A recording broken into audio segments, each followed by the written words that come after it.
Researchers are finding out that coronavirus arrived in the United States a lot earlier than we thought. Officials in California have discovered that their first corona deaths actually happened in early February, weeks before the first US case was officially diagnosed. And a new data analysis shows that tens of thousands of hidden infections were just silently spreading through American cities in January and February. So basically every day, we're still learning more and more about this coronavirus. I'm sure eventually we're going to get through its whole origin story. You know, it'll be like with the Joker, where we're all going to be like, oh, he's evil because he has to walk up those stairs every day. It makes sense. But this is big news. If more people have been infected by the coronavirus than we thought, then that means more people have survived the coronavirus than we originally thought, which means the lockdowns don't help because we weren't locked down and the people didn't die, except that they did die and we didn't know that they were dying. And now that they're not dying, that means that the lockdowns are helping. So all we need is herd immunity tracing programs that isolate the antibodies and we should be fine. Now, I don't know what any of that means, but I read a lot of this on Twitter. In other news, the coronavirus has been shutting down events all over the world. From sporting events, to concerts, to that big Illuminati meeting that was scheduled for the weekend of the at next to the Denny's on Route 9. And now, Corona has even come for the National Spelling Bee. Yeah, that's right. They announced that the spelling bee has officially been C-A-N-S-C, no, not C-E-L-D. The point is, the spelling bee is not happening this year. And I'm not gonna lie, I feel so bad for these kids who have been training their whole lives for this, and now it's all for nothing. Because, let's be honest, aside from winning this competition, there's no other use for knowing how to spell difficult words. Oh my God, I think I'm having a heart attack. Can anybody help? No, but I can spell defibrillator. D-E. Now, if these spelling bee kids were planning to drown their sorrows, I've got some more bad news.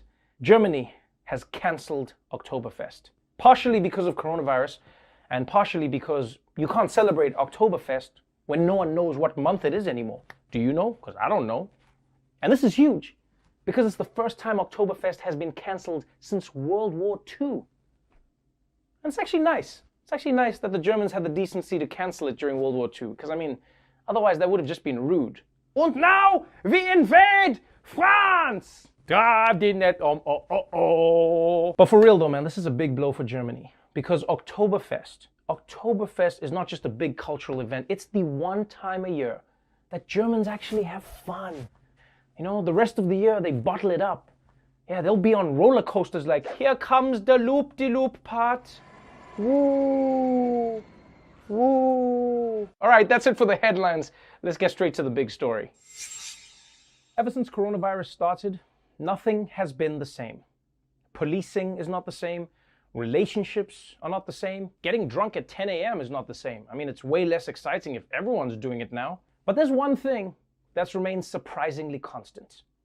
And that's been the chaos within the Trump administration. Because where most administrations would be galvanized by an external threat, this White House seems to think of chaos as an essential service that they need to keep providing. And yesterday, it all spilled out into the open, starting with a bombshell.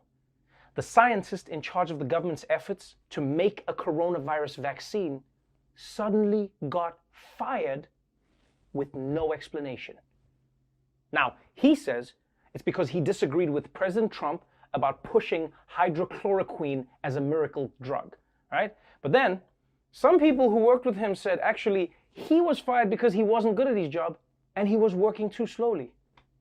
And I'm sorry, people, but this is insane. We're in the middle of a pandemic, and Trump's people are squabbling like they're on an Andy Cohen reunion show. And to make things even worse, when President Trump was asked why the guy in charge of finding a vaccine was fired, this is how he responded. I never heard of him. You just mentioned the name. I never heard of him. When did this happen? This happened today. Well, I never heard of him. If the guy says he was pushed out of a job, maybe he was, maybe he wasn't. You'd have to hear the other side. I don't know who he is. That's right. Trump has never heard of the guy in charge of finding a vaccine. And you know what, to be honest, part of me is not surprised. Sir, would you like to meet the scientist who's in charge of finding the vaccine? A scientist? Ew, gross. I'd rather meet Eric. And here's my only question about Trump. Why does he never hear of the people who are trying to solve problems, but people who are trying to cause problems? Hello, Giuliani? Yeah, some guy has the cure in his lab. I need you to get in there and do your Tasmanian devil thing. I don't understand how Trump has never heard of the person in charge of finding the vaccine to the disease that has shut down the entire world. And don't tell me it's because he's too busy. I mean, this is the same man who says he's been watching every nightly news show, plus CNN, MSNBC in the morning, Fox News on weekend afternoons, and even reruns of baseball. Reruns. And let me tell you something. If you have time to watch reruns of baseball, you have time for anything. Baseball is boring when it's happening. Watching it in reruns is like watching paint dry through a PowerPoint presentation. And for this next one... But you know what? Maybe the vaccine guy is actually lucky that Trump doesn't know who the hell he is. Because the people that Trump does know, they have it even worse. Robert Redfield, director of the CDC and guy who owns a pharmacy in every Western, made news when he told the Washington Post that next winter, a second wave of coronavirus could be even more difficult to handle because it could coincide with flu season. And the idea of corona and flu hitting us simultaneously is terrifying.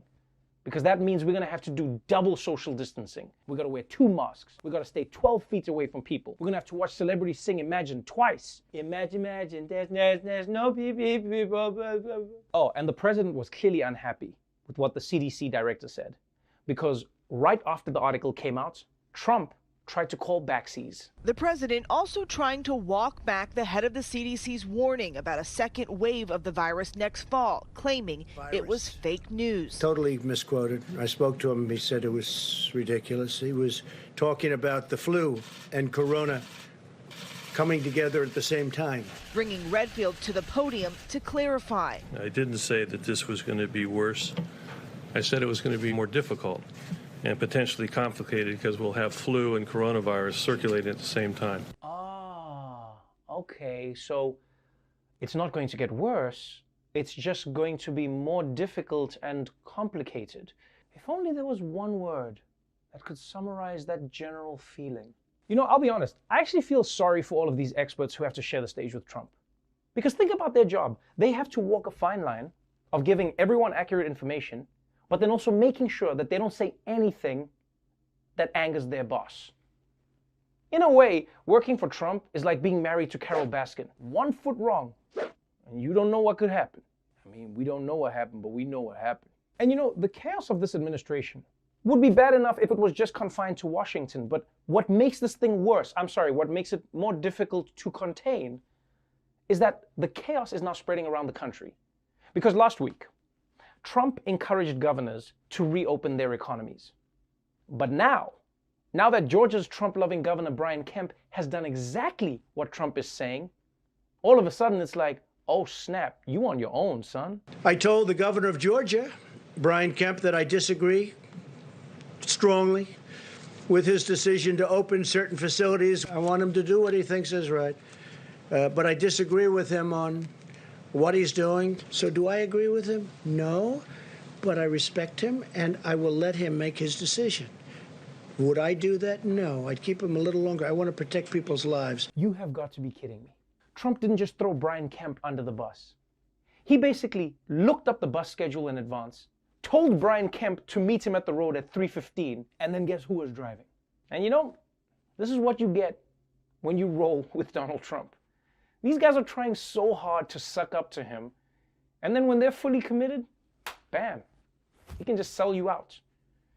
This whole Trump and Kemp thing, it sort of reminds me of Eminem and Stan. In fact, it's almost exactly the same as Eminem and Stan. Hey Donald, I just opened up my state. Dare me to drive? I said that shit just clowning, dog. How f***ed up is you? I saw this one dude on the news, said he's opening bowling alleys too.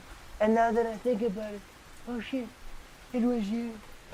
Well, that's our show for tonight, but before we go, don't forget that over the past 5 weeks, 26 million Americans have lost their jobs and filed for unemployment, which means many people around the country are struggling to find a meal right now.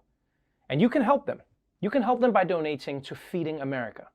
They're supplying food to millions of Americans every single day. Stay safe out there, wash your hands, and remember, water your children at least once a week.